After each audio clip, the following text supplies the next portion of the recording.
Muy buenas, bienvenidos a todos, incluso a esas personas que traducen ring por anillo. Soy Pablo Rapp y esto es Primero de Wrestling.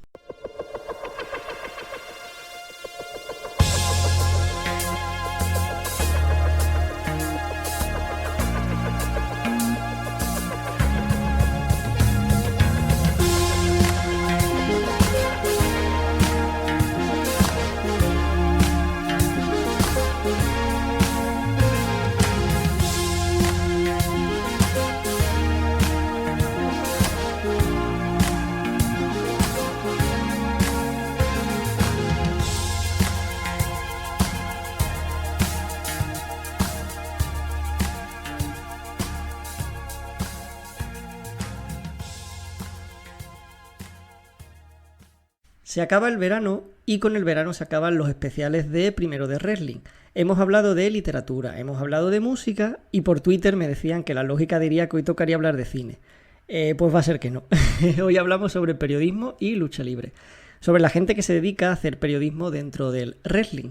Y para ello contamos con Ale Jiménez, periodista al que podéis leer habitualmente en Solo Wrestling, también en Agencia F, pero también lo podéis escuchar en su canal de YouTube, Spanish Uppercut. Y muchas gracias por estar aquí, bienvenido al programa, Ale. Nada, el placer ha sido todo mío, la verdad que es un programa que siempre me ha gustado, ¿no? Me gustan los podcasts que son pequeñitos, que son monográficos, que tratan un tema y tenía ganas de pasarme por aquí, sobre todo siendo un tema como es este del periodismo del wrestling, ¿no? Que siempre es un poquito polémico, siempre genera un poquito de debate, pero pues creo que es interesante analizar y sobre todo pues con un compañero de profesión como tú. Guay. Pues a mí me gustaría empezar hablando, yo tengo como en mi mente como 3 bloques y el primero sería la visión del periodista en sí. Entonces, a la hora de dedicarte al periodismo y de querer especializarte en un sector tan minoritario como el wrestling, ¿qué crees que es lo que lo diferencia de otros sectores? A lo mejor dentro del deportivo, ¿qué diferencia hay respecto a hacer otro tipo de periodismo deportivo, el de hacer periodismo sobre wrestling? Bueno, la verdad que especializarse en periodismo de wrestling es complicado. Yo siempre digo que yo trabajo como periodista y en mis ratos libres pues también hago un poco de periodismo dentro del wrestling, que ya hablaremos más adelante de la viabilidad económica, de cómo funciona. A la hora de diferenciar el enfoque que se hace del periodismo del wrestling con otros periodismos, yo creo que en general, a grosso modo, no hay grandes diferencias, en el sentido de que yo soy muy partidario de que hay periodismo y luego pues tú podrás escribir de un tema, podrás escribir de otro, pero no me gusta poner etiquetas de periodismo deportivo, periodismo económico, periodismo de guerra, es mi forma de verlo. Entonces quizá pues para hacer paralelismos, el periodismo de wrestling, por la naturaleza que tiene, se podría asemejar un poco al periodismo deportivo que vemos aquí en España, ¿no? Que tendríamos ese estilo tabloide inglés, ¿no? De mucho rumor, habrá mucha rumorología, un poquito de amarillismo, si hablamos estrictamente de hacer noticias. Pero yo creo que lo que tiene diferenciador el wrestling es que como tiene esa combinación entre el aspecto deportivo y también entre pues el aspecto más fantástico, el aspecto del espectáculo, te da pie pues a trabajar otro tipo de entrevistas, de crónica, de reportaje, que se puede parecer más a un periodismo más de ámbito cultural, aunque este tipo de piezas pues se suelen ver menos, por lo menos en la comunidad hispanohablante. Uh-huh. Bueno, lo has mencionado ya antes, pero creo que es mejor ir al meollo de ese asunto, que es, hoy en día es viable dedicarte a escribir sobre esto y que te paguen. O sea, de por sí el periodismo está bastante mal y de por sí dedicarse a ser wrestler es difícil. Entonces mezclar esas dos cosas es como un poquito una bomba, ¿no? Para estallar ahí. Completamente, ¿no? Iba a decir, o sea, directamente dedicarte a ser periodista en España en el año 2021 ya es más vocación que querer buscar rentabilidad económica a corto plazo y no, o sea, no te puedes dedicar. Si ya siendo luchador es utópico pensar que siendo luchador en España puedas vivir o sacarle rentabilidad a ello, querer dedicarte a ser periodista de wrestling, entre comillas, en España es imposible. O sea, nadie vive de ello. Los únicos comunicadores que pueden vivir de la lucha libre en España o en español son los creadores de contenido en YouTube, Twitch, este tipo de plataformas, pero periodista de per se no se genera suficiente dinero como para ganarte la vida con ello. Entonces puedes tener algún tipo de compensación económica con suerte en algunos proyectos, puedes hacer tu proyecto propio, tu marca personal, pero ten claro que no se puede, es inviable pensar que tú vas a echar currículum en una página web, te van a contratar y vas a estar trabajando ahí tus 4, 5, 6 horas y vas a tener un salario, porque no existe y tristemente no creo que vaya a existir a medio o largo plazo. Claro, además yo creo que tiene que ver un poco a lo mejor con que es una industria que es todo americano. O sea, si hubiera una cierta industria todavía aquí, podría haber, no sé, cierta posibilidad, igual que hay periodistas que se dedican a deportes más minoritarios. Pero claro, al ser algo que se realiza prácticamente en Estados Unidos, yo creo que eso es lo que más genera una dificultad, porque yo siempre pienso, ¿dónde sacan las fuentes si todo viene de USA? O sea, tu única fuente es traducir lo que viene de USA, ¿no? Entonces, no sé si ves eso como la principal dificultad, ¿no? A la hora de poder dedicarte a ello. Sí, sí, completamente. O sea, y ese es el gran problema. Y yo lo he hablado, por ejemplo, con el webmaster de Solo Wrestling, con Sebastián Martínez, lo he hablado siempre, ¿no?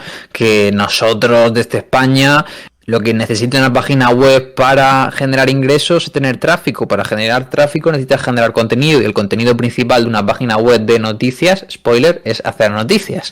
Entonces, las noticias de wrestling que vamos a hacer desde España es copy-paste, en el sentido de decir, es información que estás reposteando exclusivas que te dan los americanos. Es que no puedes hacer periodismo viviendo en España, porque realmente necesitas los contactos, necesitas conocer a gente en la industria que te filtre cosas, y para eso pues necesitas estar afincado en Estados Unidos, conocer a luchadores independientes, hacer una relación con ellos, que esa gente eventualmente se vaya a WWE, te cuente cosas, que tenga relación con la gente de prensa de ahí, que te conozcan en persona. Entonces yo, por ejemplo, en Europa, pues bueno, quizás puedo conocer a algún luchador independiente, me puede contar alguna cosa, tal, pero o bien trabaja en empresas que no le importa a nadie a nivel informativo, o directamente, como es una persona pequeña, te dice, pues no quiero que filtres nada, ¿no? Entonces desde Europa, en definitiva, estamos bastante capados, sobre todo en España, porque sin fuentes directas no puedes crear contenido, solo puedes repostear el contenido de otros. Entonces ahí yo creo que la labor periodística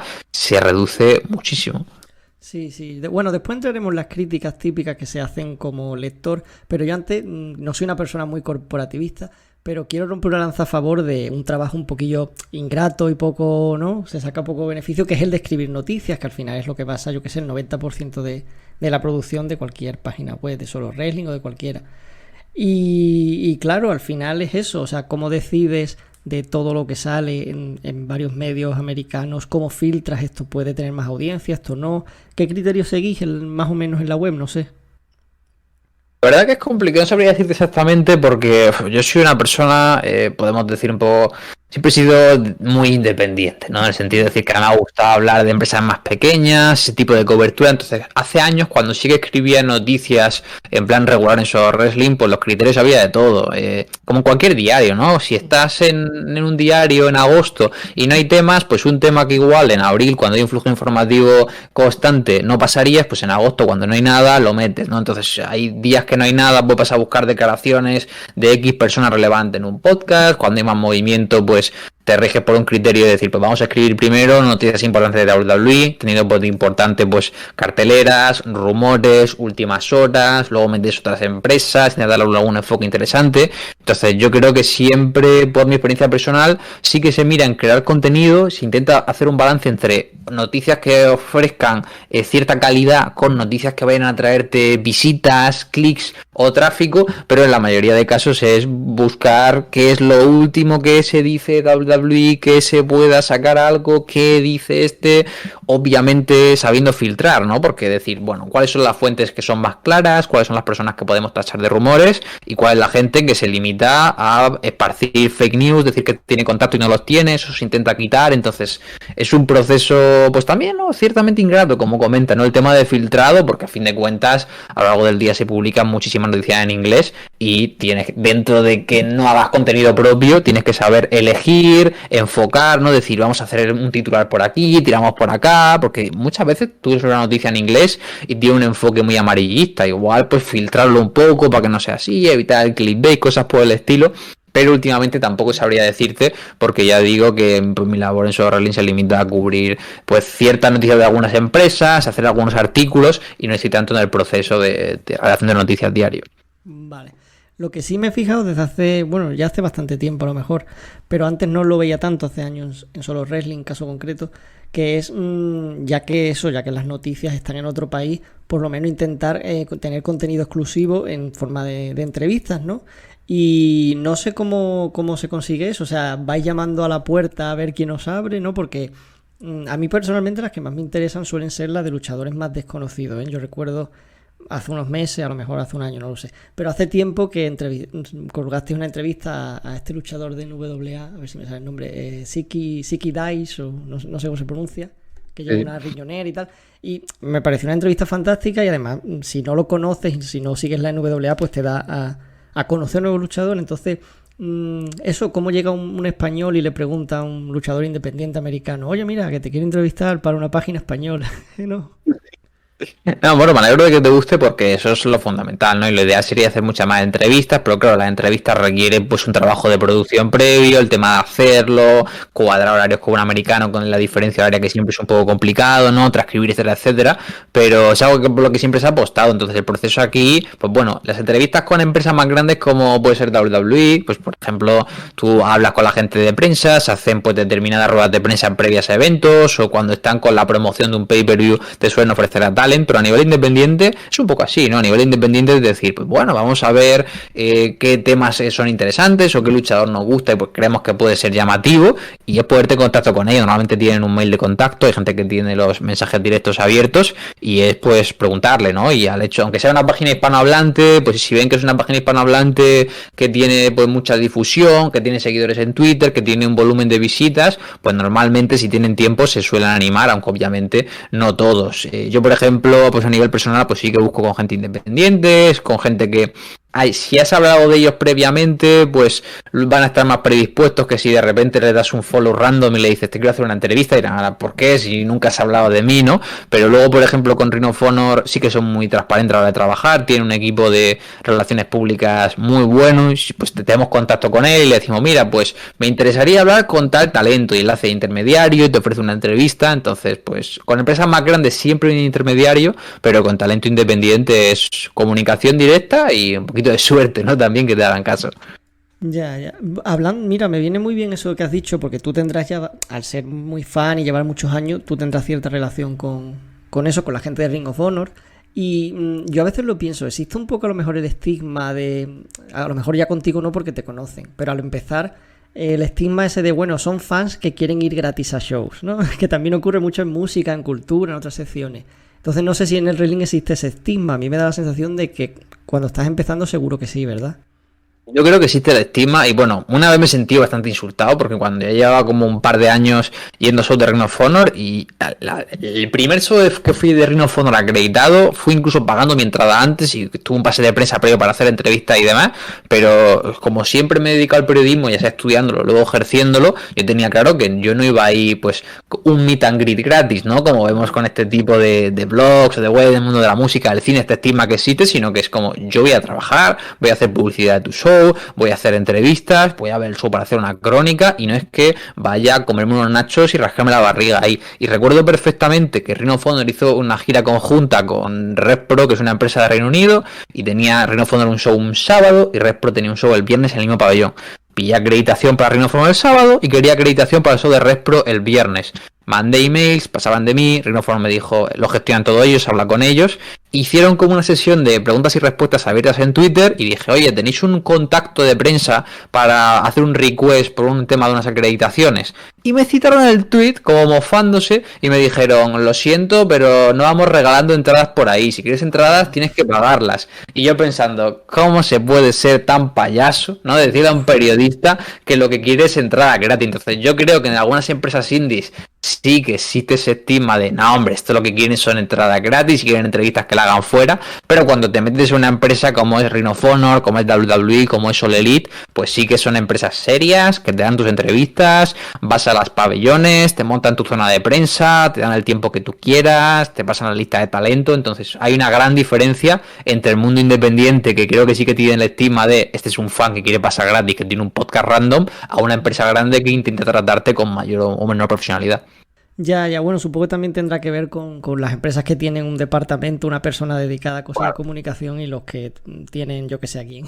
Porque vamos, lo que has contado es un poquito marcial. No, pero bueno. fue muy lamentable, y además recuerdo que Progress, que es otra empresa, le respondió como riéndose también de mí. Yo digo, vamos a ver, o sea, que soy aquí el punching ball de dos promotores británicos de turno, no tiene sentido. O sea, cuando estoy hablando con el de Ring of Honor de prensa tranquilo la noche de antes, bueno, muy lamentable el circo que montaron, la verdad. Y luego, igual que hay estigma dentro del sector del wrestling, te quería preguntar si has notado estigma a lo mejor en el propio sector del periodismo, ¿no? De que, yo qué sé, de que se enteren gente que no sabe nada de wrestling de, que tú escribes de esto y lo vean, no sé. A mí no me ha pasado, porque a lo mejor tampoco me he dedicado mucho a hacer cosas sobre wrestling, pero no sé, a lo mejor a ti que lleva más tiempo, no sé si te habrá pasado. Yo la verdad que de pequeño el estigma lo tenía yo mismo, es decir, de pequeño, pues sobre todo tienes 12, 13 años, tus amigos dejan de ver de lucha libre, tú sigues viéndolo, se pueden reír un poco de ti, te juzgan, y yo cuando estaba en mi adolescencia como que no le quería decir a la gente que veía wrestling, que escribía sobre ello, que hablaba sobre ello, no lo tenía como una personalidad de internet, pero conforme fui creciendo me di cuenta de que se tira estigma en algunas personas, pero en la mayoría de casos nosotros le damos una dimensión que no tiene, ¿no? Porque, por ejemplo, recuerdo cuando estaba en el proceso de selección para la beca que estoy ahora con la agencia F, yo pensando, hostia, te monitorizan las redes sociales, yo publico determinadas cosas y luego pensé, bueno, ¿qué más dará que hables de wrestling? Es como si hablo de fútbol, como si hablo de petanca, como si hablo de curling, ¿no? O sea, da exactamente igual lo que te guste. Y para mi sorpresa, llegué a la redacción de deportes de la agencia F en Barcelona y que tampoco que sea la redacción más joven del mundo, ¿no? Que tú piensas que tienen más estima y lo vieron como algo curioso, ¿no? Lo veían como algo interesante. Cuando llegué aquí a Viena igual, lo ven como un hobby diferente, por si se lo explicas, normalmente he visto mucha curiosidad, e incluso en F llegué a escribir una crónica sobre pues el viaje de Eiki llegando a la WWE y demás, porque a fin de cuentas cualquier redactor jefe se da cuenta que sea lucha libre, sea fútbol, sea balonmano, en el periodismo lo que contamos historias, y la historia de Eiki puede ser igual que la historia de Mireia Belmonte o Rafael Nadal, vaya. Sí, bueno, a mí me pasó algo parecido cuando cuando estuve también de becario en 20 minutos, que me acuerdo que me preguntaron en la entrevista de qué escribía y tal, y yo como con la boquita pequeña dije también lo de wrestling, y tampoco hubo una reacción muy, pues qué interesante, tal, o sea, que ahí estoy de acuerdo. Y bueno, antes lo hemos mencionado de pasada, pero es un tema de debate que ha habido este verano, que ya a mí me parece como algo muy del pasado. Pero bueno, creo que en este programa toca hablar un poquito de ello, que es la diferencia entre el periodista y el creador de contenido. Yo creo que en el wrestling no se nota tanto esta diferencia porque no hay esa figura de periodista veterano, un poco dinosaurio, ¿no? Que no entiende el mundo en el que vive. Yo creo que la edad de fan, o sea, la edad media ayuda. Entonces yo creo que no hay esa cosa de no entender a los youtubers y a los niños estos de Twitch y tal. Entonces no sé cómo lo ves, hay tanta diferencia porque al final tú haces eso, tú escribes en Solo Wrestling, una agencia F, y después te podías denominar creador de contenido porque tienes un canal de youtuber, ¿no? Sí, a ver, yo creo que principalmente no existe por la media edad principalmente, pero luego sobre todo porque ¿quién es periodista de wrestling en España? Profesionalmente nadie. Porque no se puede nadie ganar la vida con esto, entonces no hay nadie que esté acomodado en su trono de yo no, es que yo hago esto así y no me gusta como lo hacen ahora. Y luego que en la mayoría de casos, es un trabajo que respeto, ¿no? Pero hay que ser sincero, en la mayoría de casos, tanto cuando pues nace el proyecto de Solo Wrestling, cuando nace el proyecto de Planeta Wrestling o de más blogs, la mayoría de portales son fans que les gusta la lucha libre y quieren escribir de lucha libre. O sea, no tienen ningún tipo de conocimiento periodístico, no saben lo que es un código deontológico, no tienen criterios de redacción, son fans que les gusta escribir, que les gusta una cosa y ya está. Entonces, realmente ahora yo creo que en los últimos 5 o 6 años sí que ha podido haber gente con ciertos estudios de comunicación que ha entrado al sector, ¿no? No solo por mí, hablo por otras personas también, ¿no? Que pueden traer ese tipo de rigor. Entonces, yo creo que la mayoría de gente que se dedica a la lucha libre en España son creadores de contenido, la mayoría son fans, son creadores de contenido, y hay pocos periodistas en el sector, que no lo veo como algo bueno ni algo malo, ¿no? Pero se nota mucho la diferencia, porque yo cuando llegué a Solo Wrestling, que estaba estudiando el grado de periodismo, la forma en la que se escribían noticias no tenía ningún tipo de sentido, no había ningún tipo de criterio unificado, no había nada, y recuerdo llegar a la web y decirles, hostia, vamos a hacer algo un poco más serio, ¿no? Y de decirle guía de estilo, y eso qué es un lead, y qué es cómo funciona un titular, y cómo funciona lo otro, ¿no? Realmente no entienden de eso. Entonces yo creo que lo que abunda en España es creador de contenido, y ahora pues igual es algún periodista, pero como digo, no, que lo dejo en un artículo hace un tiempo, ser periodista luego no significa que hagas bien tu trabajo, ¿no? Y ser creador de contenido no significa que lo hagas mal. Entonces creo que es una línea bastante borrosa en el entorno español por la falta de periodistas y luego también por el tema, ¿no? Porque el wrestling, ser un periodista de wrestling es una figura un tanto peculiar, ¿vale? Me parece a mí. Yo lo que me he fijado un poco en los youtubers, creadores de contenido, whatever, que han salido últimamente y que yo sinceramente, o sea, los he conocido cuando ya eran, o sea, era como, esta gente, ¿por qué tiene tantos seguidores? ¿De dónde ha salido? ¿No? O sea, no voy a decir nombres, pero vamos, todos sabemos quién estamos pensando. O sea, a mí, yo no entiendo el contenido que hace. Alguna vez he intentado ver vídeos de la mayoría y no, es como que no es mi estilo, entiendo. O sea, yo a lo mejor soy el periodista dinosaurio. Pero me gusta porque yo noto que conozco personas que son fan del wrestling y tienen hijos, son mayores, y me dicen, es que mis hijos solo ven vídeos de X o de fulanito o de menganito. O sea, no pasa nada por decir nombres, pero bueno, no pasa nada. Sí. Y claro, al final yo creo que al no haber ya wrestling en televisión, puede que estos youtubers sean los que van a educar a la nueva generación, y no solo educarlos, sino hacerlos fans, porque habrá muchos que su primer contacto con el wrestling sea un vídeo de un youtuber. Sí, no, completamente. Entonces, yo creo que por un lado, bueno, ¿no? Que haya tanto creación de contenido, sea en Twitch, a nivel podcast o a nivel YouTube, porque es una puerta de entrada. Por a fin de cuentas, tú cuando te gusta el wrestling y no lo siguen tus amigos en tu barrio, en tu ciudad, te vas a internet. Y una cosa es verlo por tu parte, pero si encuentras una comunidad, pues vas a hacerte más fan y vas a querer hablar con gente, entonces es positivo.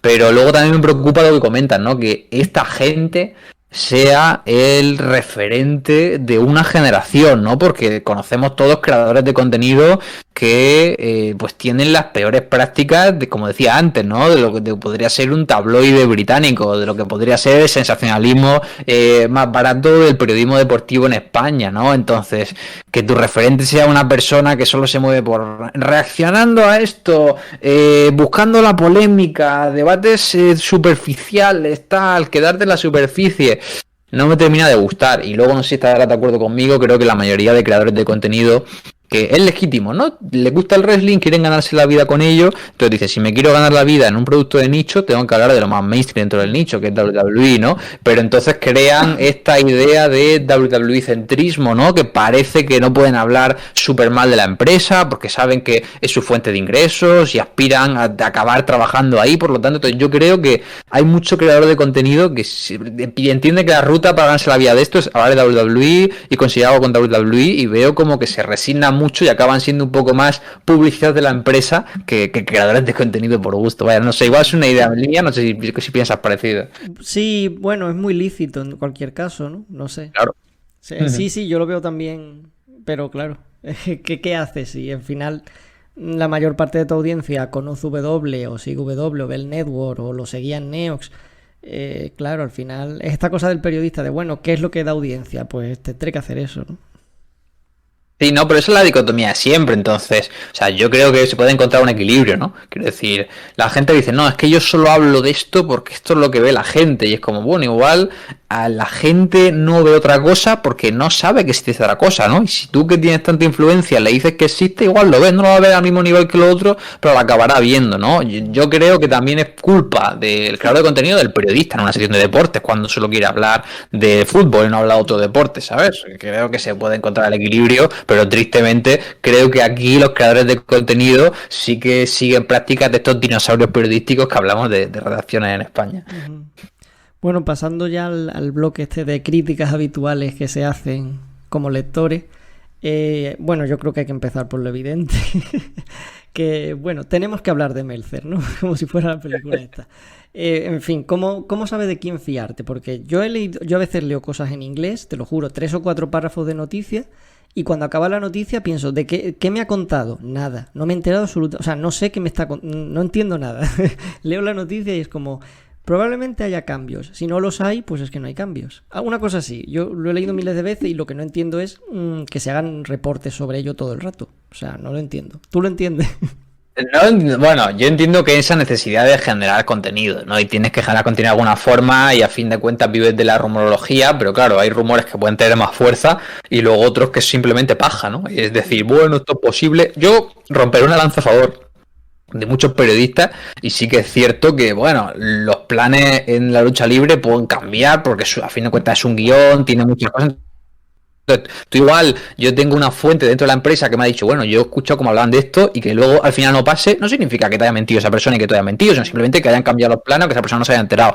Claro, también aquí entramos en el hecho de decir, tiene un problema que yo le veo a Melcher, es que no suele, a veces tiene muy buenas exclusivas, tiene muchísimos contactos, pero yo creo que Melcher no contrata sus informaciones, y sobre todo después de tantísimos años, sobre todo ahora con toda la cobertura que hace de WWE, artes marciales mixtas, principalmente de UFC, también no tendrá tiempo el hombre, ¿no? Pero no contrata, entonces muchas veces igual escucho un rumor de una persona y ya lo publica, y lo peor es que este tío lo publica ya en su vorágine de paja, humo, como quieras llamarlo, y claro, empezamos el juego del teléfono roto, que es que las páginas que están por debajo, que no generan contenido, sino que hacen este reposteo e intentan darle más vueltas de tuerca, ¿no? Y entonces acabamos haciendo el rumor de un rumor de un rumor y nos metemos aquí en una vorágine que es como tú dices, ¿no? La noticia y dices tú, ¿qué he leído, no? Si Melcher igual saca un párrafito en el newsletter, pues una web dice, bueno, de un párrafo de Melcher voy a sacar una noticia de 5 párrafos, y dices tú, no puedes sacar de aquí, tío, no quieres tirarlo.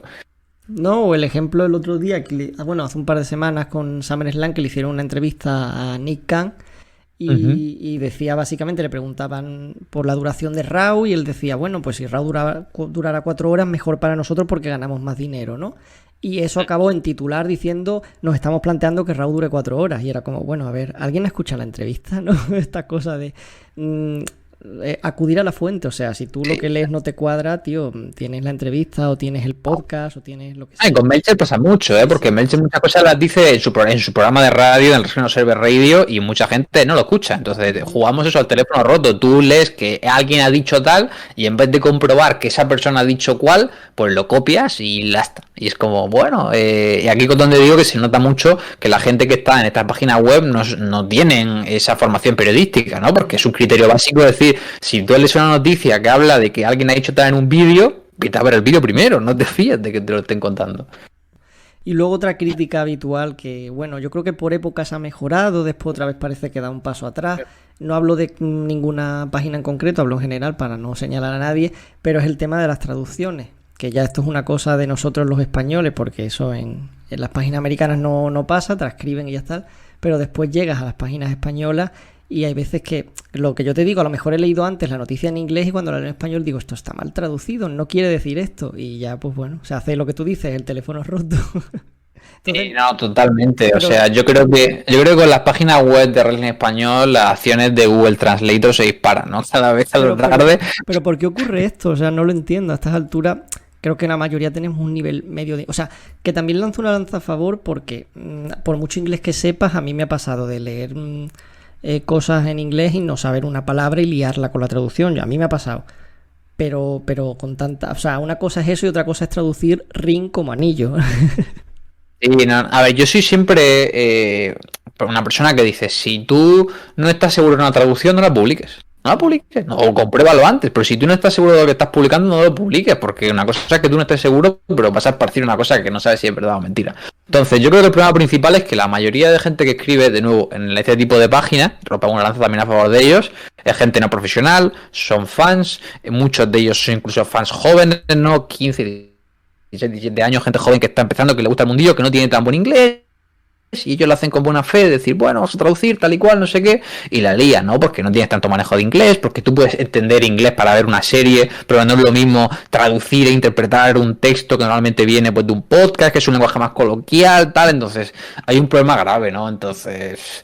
Claro, lo ideal sería que esta gente estuviera formada o que cada vez que se publica una noticia, el editor, el webmaster o quien sea de esa página se encargue de revisarlo y comprobar que todo esté bien. Pero de nuevo, como está todo tan sumamente precarizado, pues yo creo que es la pescadilla que se muerde la cola, ¿no? El chaval hace lo que puede, el otro no puede revisarlo, no sé buen inglés y lo que acabamos haciendo es bajando bastante la calidad del producto, en definitiva. Bueno, también ya para acabar el último bloque, lo quería dedicar más a algo, preguntas más personales. Y quería empezar preguntándote, pues, ¿qué te influyó a ti para dedicarte al periodismo? ¿En qué momento te caíste de la cama y dijiste, mamá, voy a ser periodista?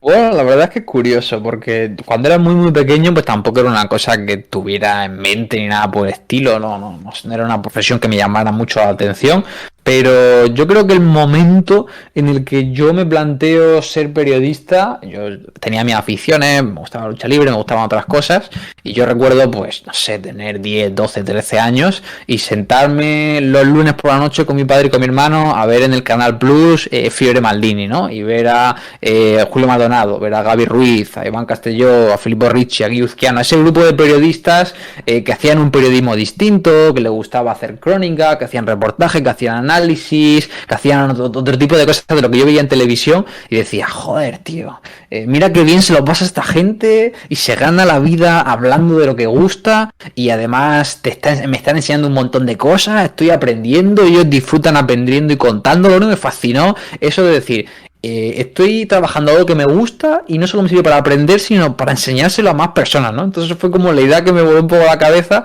y a partir de ahí, bueno, me empecé a interesar un poquito, ya me fui metiendo en páginas de lucha libre, acabé en el grado, etcétera, etcétera, pero yo diría que esos lunes por la noche viendo Fiebre Maldini fueron el momento para mí de decir, se puede hacer cosas chulas y ¿por qué no voy a intentarlo? Pues qué guay. Bueno, y también te quería preguntar recomendaciones de gente a la que seguir, tanto dentro del mundo del wrestling, es decir, periodistas que tú digas, hostia, este tío vale la pena escucharlo o verlo o lo que haga, y también desde fuera del wrestling, no sé, gente que te gusta a ti seguir, que, o sea, a la gente muchas veces le pasa eso, que dicen, guau, no hay buenos periodistas, y a lo mejor lo que falta es gente que les diga, no, sí que los hay, pero no son los que salen en la tele, ¿no? Entonces, bueno, a ver qué recomendaciones tiene. A ver, a nivel lucha libre, yo la gente de la que me fío su información es Mike Johnson de Pro Wrestling Insider, porque a diferencia de Meltzer me parece un tipo que siempre corrobora las fuentes. Sin Rosap de Fightful también suele corroborar bastante las fuentes, es una persona con la que te puedes enterar de la mayoría de filtraciones que vayas a ver en WWE o Elite Wrestling y demás, y gente que opine de wrestling que me pueda gustar un poco. Hay un grupo de chicos de Reino Unido que se llama la página web Back Body Drop, que también está muy bien, hacen reviews que son bastante completas. Si os gusta, por ejemplo, el mundo de la lucha libre japonesa, Bert, que su arroba es B3RT4, ¿no? Como cambiando las vocales por números, es un tipo que está en todo el mundo indie japonés, te hace traducciones, te pasa shows y demás, una persona muy interesante. No sé, por ejemplo, hay un luchador retirado que me gusta mucho, que se llama Gran Akuma, que su arroba es __ Akuma con K, y es un luchador que siempre da insights súper interesantes de la programación que ves, gente de nada tóxica, que opina mucho, Rob Viper a nivel mexicano, o sea, hay gente que opina y que habla tranquilamente y no busca polémica, no busca retweets, no busca likes, entonces hay que buscarlos un poquito como dices, pero se encuentran, aprovechando, no sé si tú también tienes recomendaciones para aquí, para la gente. Bueno, pues de los que has dicho, algunos sí que los sigo. O sea, Back Body Drop, la verdad es que también me gustan mucho las reviews que hacen ahí. Hay otros que no me suenan nada. Bueno, Akuma me ha hecho gracia porque era un luchador del que hace años que no escuchaba nada, de la época de Chikara y tal. Pero no sé, ahora mismo la verdad es que no caigo, me lo tendría que haber preparado un poco a lo mejor. No sé, hombre, en español sí que le diría a cualquier persona que, hombre, si queréis seguir a personas que más o menos lo que digan sea con criterio, aparte de las dos personas que estamos aquí obviamente, pues yo te diría gente que ya ha pasado mucha gente por el podcast, pero bueno, queda un poco feo, ¿no? Si digo gente que ha pasado por el podcast o no. Hay que ser sincero, Pablo. Alex Gómez me gusta mucho lo que hace, Power of Inc., aunque es más o menos más activo, no sé, en general los chicos de Turnhill Wrestling también. Pero no sé, ahora mismo en inglés no caigo. Si se me ocurre después, pues añado al final. Yo perdón porque mi recomendación sea en inglés, pero la verdad que, o sea, sí que sigo gente, no hay compañeros de español, pero principalmente veo contenido, porque sobre todo el contenido que me gusta es lucha libre independiente, lucha libre japonesa y la mayoría de gente que está ahí metida, bueno, en español, los chicos de Offensive Lariato es un foro muy bueno para el tema de la lucha libre en Japón, que tienen un proyecto de que se llama Chopkit Corner, creo que se llama, que es también podcast de Puroresu y demás. Jim Alcabar también es un capo del Puroresu, o sea, también hay gente en español que habla de estas cosas, no nos olvidemos. Claro. Bueno, ya a mí se me acaba de venir a la mente también Arras de Lona, Alessandro Leonardo también. Y bueno, ya para acabar, también te quería preguntar cuál es el mejor momento que te ha dado dedicarte al periodismo, pero en concreto al periodismo dentro del wrestling. La verdad que he tenido, esto me ha costado, bueno, estaba pensando antes del programa y digo, wow, el momento que diga yo, el mejor momento que me ha tenido muy buenos momentos, la verdad, o sea, Tengo algunos momentos que me han gustado mucho, como la primera cobertura pagada que hice de lucha libre, que recuerdo que vino a WWE a Málaga, que iba a venir Undertaker, al final vino Triple H, pero el hecho de que pues, la empresa me pagara un AVE, el alojamiento y hacer entrevistas y tal, fue un momento muy especial para mí, primero de carrera. Pero el momento, yo creo, el mejor momento que me ha dado el wrestling fue el fin de semana de WrestleMania, que fue antes de la pandemia, en 2019 en Nueva York, porque bueno, si no me hubiera dedicado al periodismo y al periodismo de lucha libre, pues probablemente hubiera viajado igual a Nueva York, porque yo quería ver a mi empresa favorita, que es Ring of Honor, en el Madison Square Garden, y saqué las entradas al momento que se iban a la venta y saqué los vuelos al día siguiente de que anunciar la fecha del show, pero el hecho de ser periodista me permitió vivirlo de una perspectiva diferente, me permitió hacer toda la cobertura previa del show, me permitió estar el día antes pues en las ruedas de prensa, hablar con el talento, estar paseando por el Madison Square Garden pues hablando con luchadores y que los luchadores te conocieran de leerte en Twitter, te conocieran de haber ido a otros shows, poder hablar con los comentaristas, con la gente que viene de fuera. Un momento que me pareció súper genuino y bonito fue acabar de hacer un poco de... Le hice una entrevista a Rush y Dragon Lee, los mexicanos de la empresa, y justo le pidió el de prensa americano que hicieran preguntas con los americanos, y recuerdo a Rush, que es un tipo de un 85, súper moreno, con una voz súper ruda, decirme: tú, el de Barcelona, tal, me puedes hacer el traductor, y hacerle traductor un luchador, ¿no? En mitad de un meeting de prensa fue bastante divertido, y bueno, pues tener la oportunidad de ver cómo montaban todo el show y demás, creo que es el mejor momento que tuve, ¿no? Porque junté el hecho de ser fan, de estar viviendo el show, con mi profesión, de poder hacer entrevistas, conocer a la gente, ver los entresijos, y en definitiva, pues me dio uno de los momentos más felices de mi vida, la verdad. Pues normal, claro. Pues solo me queda darte las gracias de nuevo por estar aquí en Primero de Wrestling y haber tenido esta charla que yo creo que ha sido muy, muy, muy entretenida. El placer ha sido mío, me lo he pasado muy bien, espero que la gente se haya entretenido, y en el caso de que sea así, pues ya sabéis, seguir aquí al podcast, podéis también seguir a Pablo en sus redes sociales, también podéis seguir a mí, si os gusta un poquito pues lo diferente, no tanto lo mainstream a nivel lucha libre, pero lo importante es que lo hayáis pasado, y ya lo digo, un auténtico placer. Pues ya solo me queda recordaros lo de siempre, nos podéis encontrar en redes sociales, tanto en YouTube, iVoox, Spotify. Tenéis todos los programas colgados, no caducan, los puedes escuchar en cualquier momento porque son temáticos. También nos podéis encontrar en Twitter, @1DWrestling. Nos escuchamos pronto ya con programas normales. No digo fecha para no pifiarla. Hasta muy pronto. Adiós.